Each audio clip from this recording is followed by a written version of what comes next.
Good morning. Welcome again to Summit, our program where we discuss issues affecting our country. Whether good or bad, we talk about them on Summit. You're welcome again. My name is Jumoke Michaels, and Banji is also right here with us. Banji, good morning. Yes, good morning, Jumoke. It is our country. There's no place like home. Yeah. This is our country. We'll stay here, remain here, and build it together. And that is what the Summit stands for, to build it together with all Nigerians to make Nigeria great. You're welcome. This is Summit. My name is Banji Busari. So on the program today, we'll be talking about tackling food insecurity and inflation. This affects every one of us, and it's something that we must talk about, and especially looking at the government to do better to ensure that Nigerians have a better life. And to do that with us this morning, we have our friend, a public affairs analyst, Mr. Razak Olokoba. You're welcome, sir. Thank you very much. Good morning. Good to have you with us. Thank you very much. It's our pleasure to have you here, sir. Thank you very much. And I know you are concerned as much as even Tinubu. And I know people around you have had the cause probably run to you on the basis of hunger that seems to have pervaded the land. Between last year and now, since the assumption of this administration, there have been so many palliatives, not less than 10, particularly on food. A lot of people have told the president to his face that they are hungry. And the president himself has actually acknowledged and admitted that, yes, he's aware of the crisis, he's aware of the hunger in the land.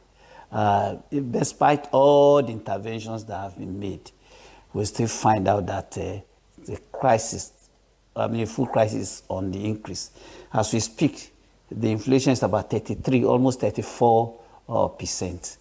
Now, the federal government last week summoned all the governors to Abuja and gave them a marching order to develop the particular product as a food product in their states, that each of them should pick a part where they have strength.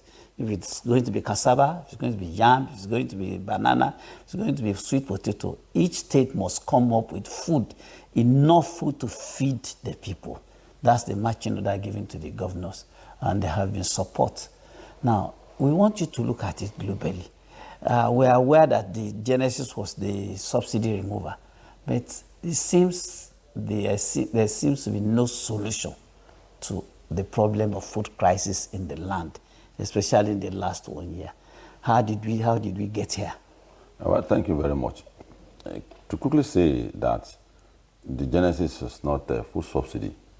Fuel subsidy, I said. Fuel subsidy. I said that's not the genesis of our challenge in terms of food and inflation.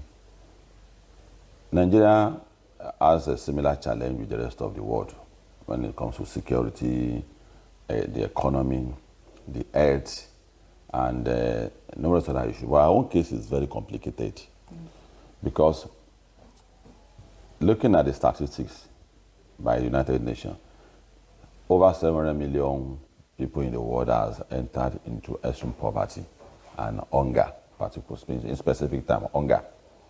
And almost half of that figure is Africa. And a large number of that figure is also residing in Nigeria. And now, if you now look at the causes of scarcity of food globally, there's a similar decimal in all of it. One of it is the climate change. The second thing is inflation and local issues where how people handle their agriculture. In Nigeria, we added to the list, which is that Nigerians, farmers and food sellers export food outside Nigeria. The food is not enough, and we say export food. Now, when I said our case is very complicated, I said so because the reason why other countries are having challenges is not their own creation, which is one of this is calamity. Calamity is not the creation of anybody. But in our own country, what added to the list of our own challenge, which is exportation of food outside Nigeria and poverty and other issues that are peculiar to Nigeria, It's our own creation. It's our own creation. Yes, our own creation. The self-inflicted problem. The president needs to have said all this long ago. Maybe he has listened to what you have been saying, and I said it several in your program too as well, that he who pays the piper must dictate the tone. As long as the federal government is in possession of the country's wealth and distributes the fund that comes from our wealth every month, you must attach some responsibility to it. It is an aberration for states to submit the money they are making to the federal. It's an aberration. For states to submit the money they are making there is an aberration, and it can only be found in a few countries like Nigeria. Why I said this as a self-inflicted pain is that if you're looking at what we used to have before, between 50s to 66, we don't have food shortage up until 60, 70, until the deficiency arising from that decision that we took to put Nigeria into a unitary system begin to manifest, which is that priorities became one, which is that once the federal government decided a priority for us, all of us must queue into it. And that is very, very wrong. There are states whose priority in terms of development is not food, it's education. Some is is industrialization. Some is numerous. But you put a unitary system in place where all of us cannot think out of the box except what the federal government says. So that led to why there's a collapse in the agricultural sector in the 60s. States no longer farm. They look up to federal government that there's free money to pick from the federal government. There's free money. That's why I say it's self-inflicted pain. And the moment we realize that, since 1999, we expect the president to do what Tinubu has just done now. That every state needs to take certain aspects of life very important. Number one, security. The way out of security issues in Nigeria, no matter how the situation turns ourselves into the direction of creating a new layer of security, we refuse to do that, which is the state police. No matter the situation turns our direction to the question of resource control by state, we don't want to look in that direction. The same thing about farming too. No matter how the situation tells us that the priorities of state government should no longer be what it is now, where you see some governors designing some strange program for the state, whereas it should be one of the full basket of the country. I can give an example. In Kwara, there's a place called Kosubosu. I say this in all of my program. The rice production there can feed the whole of West Africa, but the road to that place is very bad. Whereas the governor of Kwara is constructing a new bridge for maybe 20 or 40 billion, I can't remember, but it's in the tune of billions of naira, where it is less than 500 meters to another bridge. What that will solve in the life of people of Iloni or Kwara, I don't understand. Then he's renovating an hotel that has been existent for 15 or 10 or 15, I don't know the figure. But the point, yes, the government property. But the point I'm making is that it's a wrong priority. At the moment we find ourselves where people are begging for food, we are looking for what to eat, and there's a section of the state that is predominantly agrarian. So, and we have this example in all the states.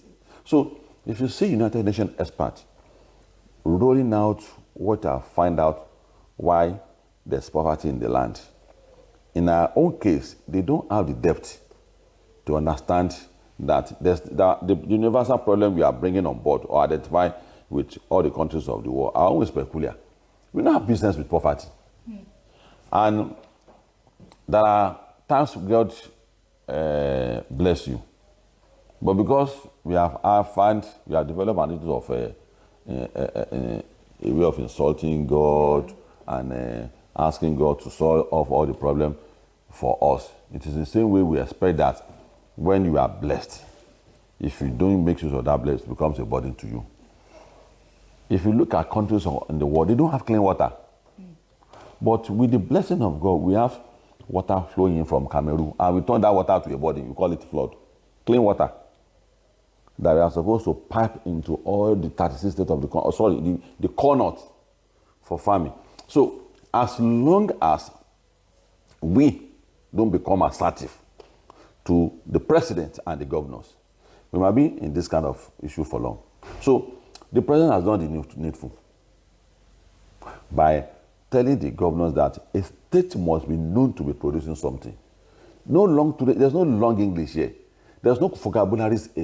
That's the way out. If the president is committed to what he has said and is assertive, and Nigerians also lend support to what the president has said, we'll be out of it. There's no quick fix. For another 1 There's 2 no 3 quick years. fix. Yes. The 1 people 2 are hungry, and it's an emergency situation. 1 2 3 years, the hunger will increase.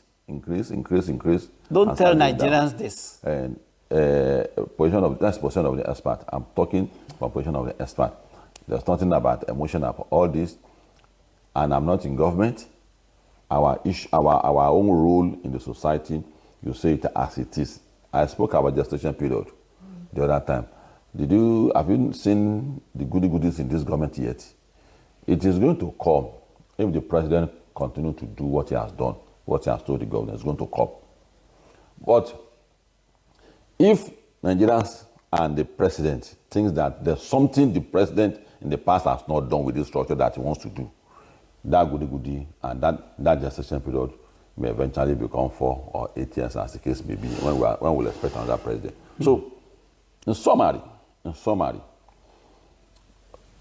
the challenge of people going hungry in Nigeria is a time bomb that we need to quickly address. There's a tendency that Nigerians will no longer submit to conventions to survive again. They begin to do unconventional things. It's not my opinion. It's what may likely happen. And that is why in all the regions, everybody has his own peculiar security challenges caused by poverty. The recruitment center for Boko Haram, ISWAP, is as a result of army of unemployed youth. That is poverty. So also, the Niger Delta, which is endemic with terrorism, kidnapping, and all sorts of disagreement with the system, is also as a result of poverty. The same thing in the Southeast too. The Southeast use the tool, particularly IPOB and other renegades, use that tool to lure people into this whole question of agitation for the people of Biafra. I agree with Nwazuruke. Nwazuruke is fighting for the right of the Igbo people. The method of Kanu becomes very strange, and it made it possible for people to use to commit crime. The recruitment center is also as a result of youth that are jobless also. Yeah. Then I own in the Southwest. You see Yahoo Yahoo, you see ritual killing, you see, I read in the Facebook that somebody can kill somebody to make ritual. So, and before now, if you call someone ritualist, not only will you not greet him, but nobody will offer their daughter for him in the marriage. I wish a lady, the likelihood that he may not have a husband is high. So, if you put all this together, a time may come where people will no longer go to constituted authorities again. They will go and be engaging criminals. And they call not now, people seek security intervention from bandits, from Boko Haram, to have a passageway in some places. So that's why our situation has gotten to a point where we need to take double step. Okay, we need to take double steps. At which we are going is too slow for my liking. All right, so and whoever that is telling the president that he needs time is also part of the problem. Okay. So if we put this issue of insecurity alongside food production or farming in Nigeria, do you envisage that even though the president has given this instruction that each state needs to have a crop at least that they are is it producing? Yeah, they are producing. Yeah. Do you think it's still going to work if the issue of insecurity is not tackled? Because that's one of the root problems, that people can't go to the farm. especially Benue State, that is the Food basket for the nation. basket of the nation, but there's always crisis in that area. Well, in Nigeria, we have an attitude to think the spare part of Dasun can work for Toyota. In fact, they do it. So, and it creates problem for the vehicle. We may not know. Yeah. It short-lived the life of the vehicle because in 10 or 15 years in Nigeria, you will not be able to define the name of the vehicle, whether it's Toyota or Dasun or Highlander, because it has become an hybrid of different. What the president is trying to do, I don't seem to understand why he won't know that you are trying to make a deficiency in our system that needs a simple review work. Asking state that go and solve the security situation in your state is not fair on Nigerians. Whereas we all know that if you want to use army to secure social issues, it becomes more complicated. Armies are not designed to go and quell riots. The ideology in the mind of an army is that you are going to face an a war solution. Kill. Yes, a war solution. Integrity of the country is at stake, and I must secure it. So it's assumed that where an army is activated, it's going there to fight. So we are mismanaging the national asset. If we deploy the wrong security institution to go and assist the police to do our work, we are mismanaging the national asset. And the president was made to know this. Whereas social barrier will keep breaking down in the country if you don't use the appropriate security institution to resolve security issues in our country. The civil defense, the police are the responsibility to do that. But you be combating the crime, you even ask immigration, you even ask custom to join. You are a funny nation. Whereas, what state needs to do, the president is aware, all of us we are aware, that all he needs to do is to create numerous levels of security institutions in Nigeria. Institutions to such an extent that every state will design a model to secure their farm. But for the IG of police to design a security model and say that go and use in all your state to secure your farm, we know it's not going to work. That's why I said that we have an habit of using spare parts for Dasun, for Toyota. That is not the solution. Every solution that anybody is bringing on board that does not include devolution of power on security is not going to work. One very central issue that is also debarring agriculture is our decision not to go technological. It's a psychological thing. When I leave school, I see my colleague in school doing their jobs, and I look at the rest of the world that people in my field also dress very good when they're going to work. So for people who read agricultural science, you are asking them to continue to practice this primitive agriculture, and cutlass. It's difficult. So, but the federal government is not an expert in any of our aspects of life because there are so many things insanely.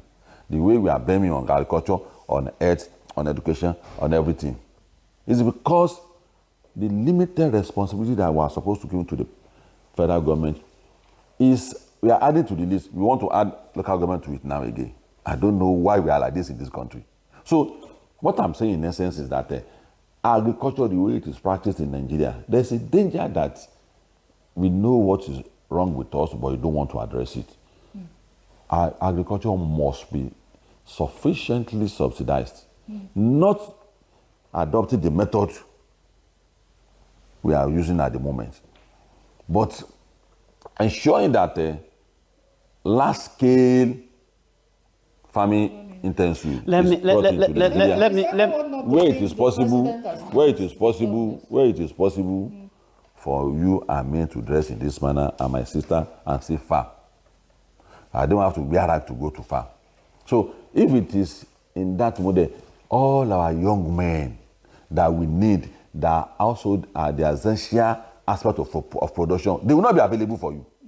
to go to farm. They will not be available for you. And that speaks for all other sectors, not only on agriculture. It speaks for health sector, it speaks for education, it speaks for economy, it speaks for security, and same in agriculture too. The material for succeeding, one of the factors of production, are the young people. So you train your children to spend 6 years in school, then you hand them over cutlass and how to go and farm. Our problem is a very complicated issue, and we are not using the right formula to solve it. Now, one of the challenges facing food production, apart from the insecurity, of course, they are related, is the fact that there have always been issues with farmers-herders clash. And currently in the Senate, there's a bill in the working. A bill is actually being worked upon to actually put pay to issues of cattle being cattle rearing, and then this nomadic life of the. It is a waste of time. Now, the Senate president was quoted as saying that yes, it is not. It's not saying that the Fulanis cannot rear animals anymore, but the idea of moving from one state across the federation is a great threat to farming. So the debate is still on.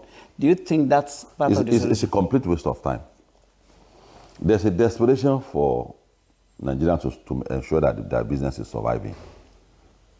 That's why you see increase in price. For cattle rearers too. I used to have cows too. Well, it was stolen by my 100 cow was stolen. It disappeared. I can't find the car. I can't find the person rearing for the cow for me about 10 years ago. And each time I go and check the cow, he will tell me, the people who is in the time will tell me that in Shaki, that the cattle has gone to so town to go and eat. The cattle has gone to to go and eat. But that's primitive. Cattle are not supposed to roam the street.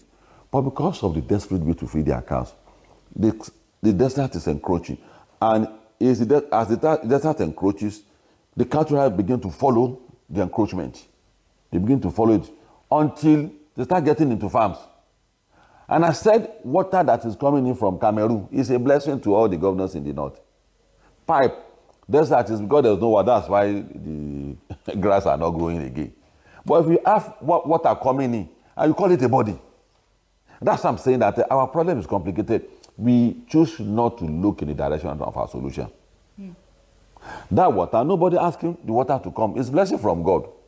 So you can't use that water to turn all those corn nuts that are desert area into Greenland. So you now want cattle rearer to stop here. They will not stop running cattle. They will stop going into farms. They will not stop moving their cattle across the states. They will not. It's a natural instinct.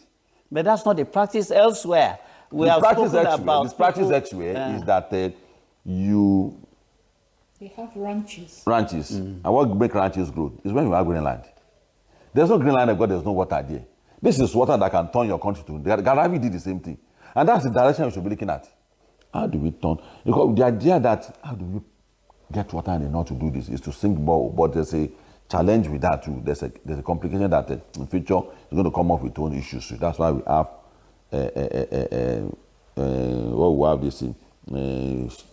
hurricane and some of these that happen natural disaster. It's because of misuse and rape of climate and weather in the past that led to what we're having today. The land is not designed to cave in.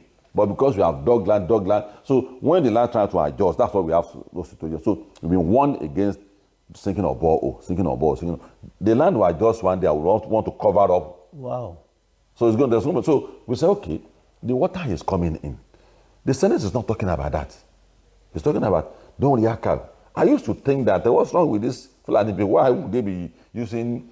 But research exposes me to the fact that they are also desperate.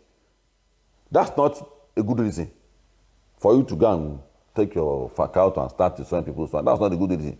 But when you have identified something as a solution, the way to send them back to the north is not legislation. It's not legislation. It is about commitment. One of the steps towards it is that design and run our country in a manner that some of these things will be eased out. More willingness by the state governors to solve their food issue. Stop looking at the federal government. Right, you so take money every month, and all you do is to run a program that have no direct impact on the life of the people. You start planting flowers on the road, making road good for you when you write your friends abroad. Of course, we need to beautify. We need to beautify our environment. With moderation. You have to do that with moderation. All right, you might All right, go. so that looking at the moderation. fact that you have said that even looking at the president's directive on to the governors seems to be like a long-term plan. Okay, so in the interim, what are some of the policies you expect to be in place to ease The hardship and then bring down inflation in the country? The inflation will not come down. At least Bring succor. Bring a bit more There will be no support to see. Don't let us. Let's prepare Nigerians to brace up for it. tighten Prices their of belt things. again. No, I'm not the president. I'm not the one that said that they will not tighten their belt again. I'm just telling them the reality. It's affecting all of us. I have not changed my car for 6 years. And if I have money to change my car today, I will not go and buy a car. I will not go and buy a car. I will use the money to do something else. So it's affecting every Nigerian. And it's not likely not to get worse. So that we have to prepare our mind. That is why we must appear serious to the president.